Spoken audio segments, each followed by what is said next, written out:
हाय दोस्तों, welcome to DAP class. Deepak free education में आपका स्वागत है। और हम अवनींद्रनाथ टैगोर अवनी बाबू को पढ़ लिए थे और उनके सारे जो चित्रों को डील कर लिए थे। हम राकेश गोस्वामी सर की जो रिवीजन बुक है, रिवीजन नोट्स है, उसको जो है हम लोग पढ़ने का प्रयास कर रहे हैं।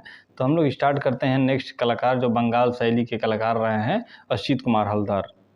असित कुमार हलदर को हम लोग देखते हैं। इनका जो जन्म का ब्यौरा दिया गया 1890 से 1964 के बीच का है। वन लाइनर थिंग्स को देखते हैं, यहीं से आपके एमसीक्यू बनते हैं और असित कुमार हलदर जो है कि काफ़ी महत्वपूर्ण रहे हैं। तो हम लोग स्टार्ट करते हैं।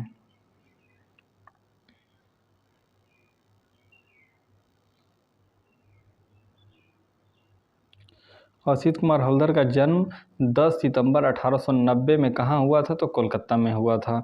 असित कुमार हलदर किस आर्ट कॉलेज के प्रथम भारतीय प्रिंसिपल थे? तो लखनऊ आर्ट कॉलेज के जो है प्रथम भारतीय प्रिंसिपल थे। किस चित्रकार ने बाघ, अजंता और जोगीमारा के भित्ति चित्रों की प्रतिलिपियां तैयार की? तो असित कुमार हलदर जी जो थे वो बाघ, अजंता और जोगीमारा की प्रतिलिपियां तैयार की। असित कुमार हलदर की प्रसिद्ध जो पुस्तकें रही हैं, आवर हेरिटेज इन आर्ट, और दूसरी पुस्तक रही है आर्ट एंड ट्रेडिशन।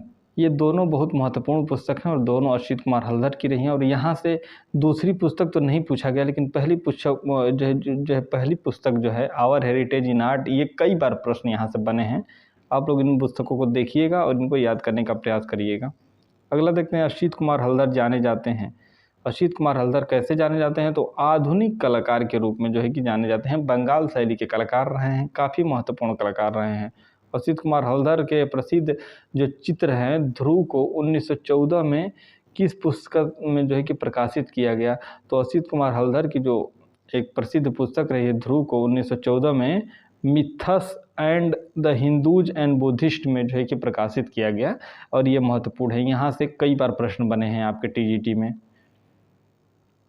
अगला देखते हैं। असित कुमार हलदर की मधुरता का स्मारक कौन सा चित्र रहा है? द फ्लेम ऑफ म्यूजिक, संगीत की लौ है। ये कम से कम 10 बार प्रश्न पूछा गया होगा आपकी टीजीटी में। तो आप लोग इसको जो है कि रिवाइज करते रहिए, दोहराते रहिए, और यहाँ से प्रश्न आपको जो है देखने को मिलेंगे। 8 आइडियल म्यूजेस जो वास रही है 1940, चित्र किसका रहा है? तो असित कुमार हलदर के रहा है। और ये नया है, इसको थोड़ा ध्यान दीजिएगा। नया इम्पैक्ट इस तरीके से कह सकते हैं कि यहाँ से प्रश्न नहीं बना है।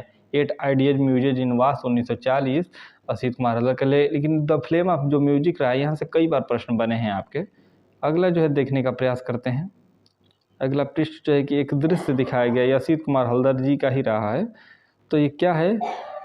रिस्प्रीट ऑफ वुड एंड कागज पर जल रंग संग्रह, भारतीय संग्रहालय कोलकाता में संग्रहित है। और ये रिस्प्रीट ऑफ वुड के नाम से जो है ये एक दृश्य रहा है। अगला देखने का प्रयास करते हैं। किस चित्रकार की कृतियाँ इंडियन एट ए ग्लास में प्रकाशित हुई हैं? तो जो इंडियन एट ए ग्लास में जो प्रकाशित हुई हैं, असित कुमार हलदर की कृतियाँ रही हैं। असित कुमार हलदर के चित्रों का सबसे बड़ा संग्रह है इलाहाबाद संग्रहालय प्रयागराज में। असित कुमार हलदर के जो सबसे बड़ा चित्रों का संग्रह है वो इलाहाबाद प्रयाग संग्रहालय में रहा है। अगला देखते हैं। इलाहाबाद संग्रहालय प्रयागराज में असित कुमार हलदर को कुल कितने चित्र सुरक्षित है? तो 35 चित्र जो है इलाहाबाद प्रयागराज में इनके जो है चित्र सुरक्षित किए गए हैं। अब यहाँ कुछ महत्वपूर्ण जो प्रश्न देख लेते हैं जो असित कुमार हलदर से संबंधित हैं। असित कुमार हलदर के जो प्रश्न हैं प्रसिद्ध रहे हैं। अकबर इलाहाबाद किले का निर्माण देखते हुए, पहला चित्र रहा है अकबर इलाहाबाद किले का निर्माण देखते हुए। दूसरा रहा है जगाई मथाई उद्धार। ऋतु संहार इनका चित्र रहा है। उमर खयाम इनका चित्र रहा है। आगे देखते हैं। ताल और प्रकाश इनका जो है चित्र रहा है। नववधु असित कुमार हलदर का चित्र रहा है। संगीत असीम जीवन असित कुमार हलदर का। कच्छ देवयानी भी इनका चित्र रहा है। प्रारब्ध इनका चित्र रहा है महत्वपूर्ण। अशोक पुत्र कुणाल, यहाँ से आपके प्रश्न बने हुए हैं। यहाँ से बने हैं। कच्छ देवयानी से प्रश्न बने हुए हैं आपके। राम और गुह, यहाँ से प्रश्न बने हैं। चंद्रमा और कमल से कई बार प्रश्न बने हुए। अल्हड़ यौवन, ये भी बहुत महत्वपूर्ण है।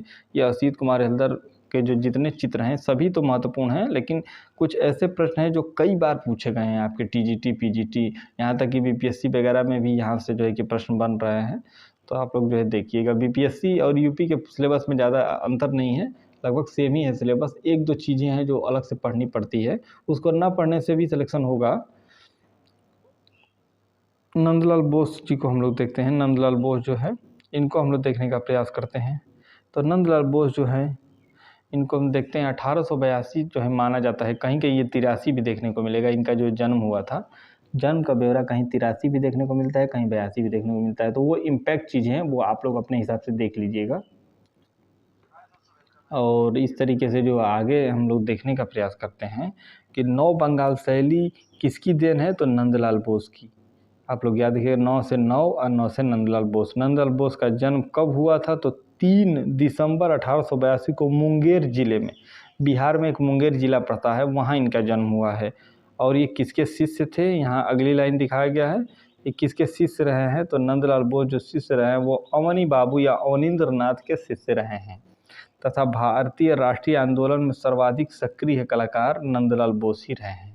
नंदलाल बोस का प्रसिद्ध चित्र क्या है, तो वीणा वादनी इनका प्रसिद्ध चित्र है और ये कई बार पूछा गया। हालांकि इन्होंने और भी चित्र बनाए हैं, जिसमें आपका जमीन जोतता हुआ जो किसान है, जो काफ़ी चर्चित है और इसको जो जाना जाता है। यहाँ पे यम और सावित्री का एक दृश्य दिखाया गया, आप लोग देख सकते हैं। यम और सावित्री का दृश्य, जो कि सावित्री वार्तालाप करती हुई यम से, तो इस तरीके का एक दृश्य है यहाँ पे। और देख सकते हैं जो नंदलाल बोस हैं, यम और सावित्री 1913 का जो ये मतलब प्रिंटेड किया गया है, या उस समय इनके द्वारा जो है कि बनाया गया था।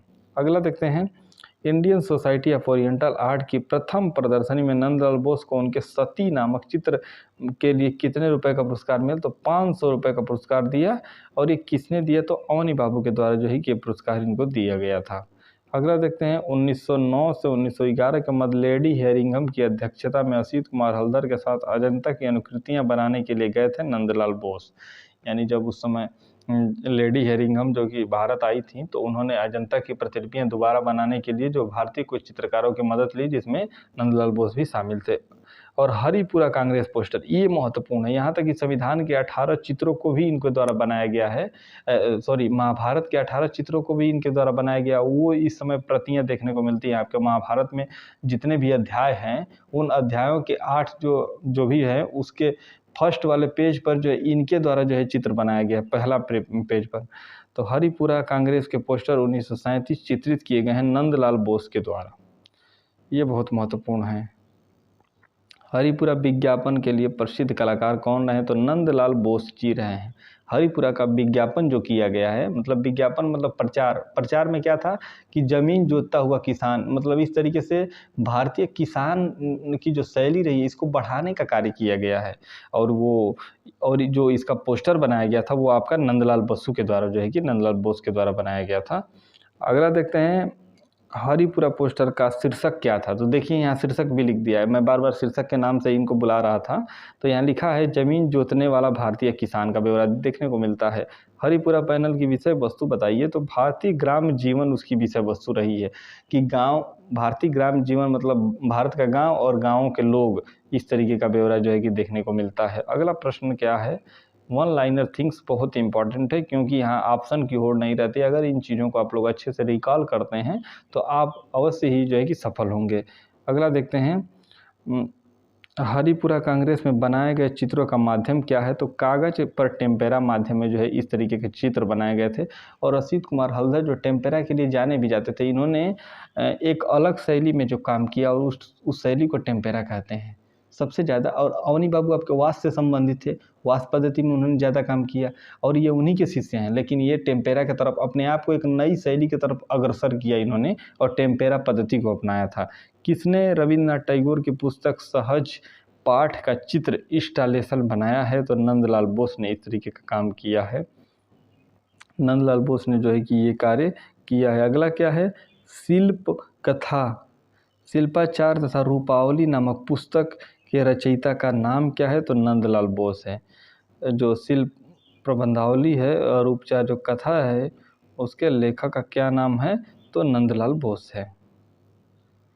अगला देखते हैं, एक लाइन और है। पद्म भूषण की बात करें तो सर्वप्रथम जो है इनको जो है इस तरीके से जो है नवाजा गया है, हम लोग देख लेते हैं इसको। 1954 में भारत सरकार द्वारा पद्म विभूषण का पुरस्कार जो है सर्वप्रथम जो है प्रथम चित्रकार को मिला, वो नंदलाल बोस थे, जिनको सर्वप्रथम जो है चित्रकार के लिए पद्म विभूषण का पुरस्कार मिला था। ये 54 याद रखिएगा, कभी कभी 1954 से आपसे प्रश्न बन जाते हैं कि कौन से सन में, कभी कभी यहाँ से कौन सा पुरस्कार दिया गया ये बन जाता है, कभी नंदलाल बोस के बारे में पूछे कि मतलब कौन सा कलाकार को मिला था, तो ये आप लोग याद रखिएगा दोस्तों। अगला देखते हैं, भारतीय चित्रकला को सम्मान दिलाने का श्रेय किसको है, तो नंदलाल बोस जी को है सम्मान दिलाने का। नंदलाल बोस का नाम किस संस्था से जुड़ा है, तो कला भवन शांति निकेतन से जोड़ा गया था इनको, और ये भी बहुत महत्वपूर्ण फैक्ट रहा है। नंदलाल बोस द्वारा निर्मित मीरा पैनल भित्ति चित्र किस स्थान पर बना है, तो बड़ोदरा में बना है, बड़ोदरा में बना है। अगला देखते हैं, सबसे पहले कलाकार, हम लोग इसमें दो ही टॉपिक को पढ़ेंगे, एक तो असित कुमार हल्दर जी को पढ़ा गया और एक नंदलाल बोस को पढ़ा गया। तो पहले भारतीय कलाकार जिनकी कलाकृति का सर्वप्रथम संगीत वृंत डॉक्यूमेंट्री तैयार किया, नंदलाल बोस के द्वारा। अभिसारिका 1936, टेम्पेरा माध्यम रहेगा, ये सब कहीं भी टेम्पेरा आप लोग देखिएगा, अगर नंदलाल बोस होगा तो भाई उसी को टिक करिएगा, वही ऑप्शन जो है सही हो जाएगा। ढोलकवाद 1937 किसका है, तो ये है नंदलाल बोस जी का। अगला प्रश्न जो है देखते हैं, और ये बड़ा होगा क्योंकि ये बहुत चर्चित कलाकार हैं। प्रसिद्ध चित्र कुरुक्षेत्र 1925 के चित्रकार रहे हैं नंदलाल बोस। बापूजी 1930 के कलाकार रहे हैं नंदलाल बोस। नंदलाल बोस कहाँ के प्रथम अध्यक्ष बने थे, ये भी प्रश्न बहुत अच्छा है दोस्तों। और ये कला भवन शांति निकेतन जो 1907 में स्थापित किया गया, सॉरी 1931 है, 1931 में स्थापित किया गया था। उस समय जो है कि ये वहाँ के कला भवन के शांति निकेतन के अध्यक्ष के रूप में जो है कि नियुक्त हुए थे। 21 है वो। किसने वर्ष 1923 में कला भवन शांति निकेतन का पूर्ण रूप पर प्राचार्य पद लिया, तो नंदलाल बोस ने। नंदलाल बोस ने शांति निकेतन में कला भवन के अध्यक्ष कब बने, तो 1923 में बने। रविन्द्रनाथ टैगोर के रचित गीतांजलि के लिए चित्रण कार्य किया है नंदलाल बोस ने। गीतांजलि के लिए चित्रण कार्य कौन किया है, नंदलाल बोस के द्वारा। अगला जो है देखते हैं, राष्ट्रीय आधुनिक कला संग्रहालय नई दिल्ली में सुरक्षित प्रसिद्ध लिनोकट चित्र दांडी मार्च किसने चित्रित किया है, तो नंदलाल बोस ने चित्रित किया है। 1950 में बनारस हिंदू विश्वविद्यालय में किसने मानद डी लीट की उपाधि सम्मानित किया, नंदलाल बोस। डी लीट की उपाधि किसको मिली है, तो नंदलाल बोस जी को मिली है। ये काफ़ी महत्वपूर्ण प्रश्न है दोस्तों, और यहाँ से प्रश्न आपके जो है टीजीटी पीजीटी बीपीएससी में बनेंगे ही बनेंगे। नंदलाल बोस का प्रसिद्ध पार्थ सारथी 1912 कागज पर वास जल रंग कहाँ सुरक्षित है, तो भारतीय संग्रहालय कोलकाता में। ये इम्पॉर्टेंट है।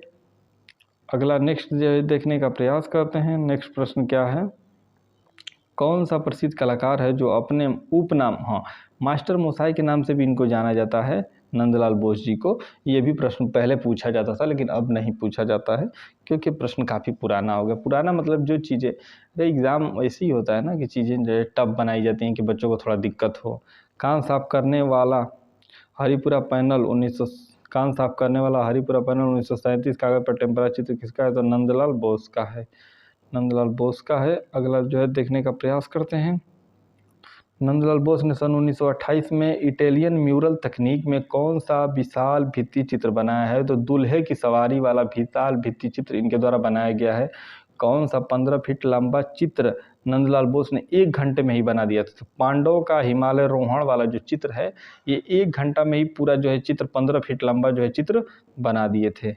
राष्ट्रीय आधुनिक कला संग्रहालय नई दिल्ली में सुरक्षित जो भी Mahishasur Mardini drawing ink on paper शीर्षक कौन रहे हैं, तो नंदलाल बोस के द्वारा बनाया गया। रविन्द्रनाथ टैगोर की किस पुस्तक का अलंकरण नंदलाल बोस ने किया है, तो छायांकी की पुस्तक का जो है कि नंदलाल बोस के द्वारा जो है चित्रांकन किया गया है। भारतीय संविधान की मूल पांडुलिपि का चित्र किसने चित्रित किया है, तो नंदलाल बोस ने 22 चित्र बनाए हैं। देखिए यहाँ पे दिखा दिए, भारतीय संविधान के जो मूल प्रति पर जो पांडुलिपि है उसमें 22 चित्र जो है इनके द्वारा बनाया गया है, तथा भारत में संविधान की मूल प्रतियों को अलंकृत करने वाले कलाकारों की टीम में सम्मिलित थे गौरी भाच, जमुना सेन, विनोदिनी बोस, इस तरीके की बात रही है। अगला देखते हैं, नंदलाल बोस ने किन कलाकारों के चित्रों की अनुकृतियाँ बनाई। नंदलाल बोस ने किन कलाकारों के चित्रों की अनुकृतियाँ बनाई? रवि वर्मा और राफेल की। संथाल गर्ल 1919 किसकी पेंटिंग है? तो नंदलाल बोस जी की है। किसने रविन्द्रनाथ टैगोर की पुस्तक सहज पाठ का चित्रण इंस्टॉलेशन बनवाया है? तो नंदलाल बोस ने बनवाया है। अगला जो है देखते हैं, यम सावित्री किसकी प्रसिद्ध कृति रही? देखिए यहाँ मिल गया, यम सावित्री और नंदलाल बोस की रही है। उमा चित्र के चित्रकार भी नंदलाल बोस रहे हैं। यहाँ से प्रश्न आपके बनेंगे ही बनेंगे, बिल्कुल बनेंगे, क्योंकि नंदलाल बोस काफ़ी जो है चर्चित कलाकार रहे हैं। नंदलाल बोस के प्रसिद्ध जो चित्र हैं क्या हैं? ग्रीफ ऑफ उमा 1921, राधा बिरह टेम्पेरा में है, बीड़ा प्लेयर, मदर फीडिंग हर चाइल्ड्स ये भी टेम्पेरा में है। मतलब ज़्यादातर मैक्सिमम जो इनके चित्र रहे हैं वो टेम्पेरा माध्यम में। ये कर्ण वर्सिंग द सन गांधारी भी बनाया गया है, बाउस ऑफ भीष्म भी बनाया गया है, सावित्री एंड यम भी बनाया गया है, Annapurna Sati, Drona living less in archery, Uma ज पेनस अंडर वाटर, शिव का विस्पान और वास्प टेम्परा में भी है, हेड ऑफ शिव ये भी है। तो ये जितने भी महत्वपूर्ण प्रश्न रहे हैं आपके नंदलाल बोस के, वो सभी महत्वपूर्ण जो है कि प्रश्न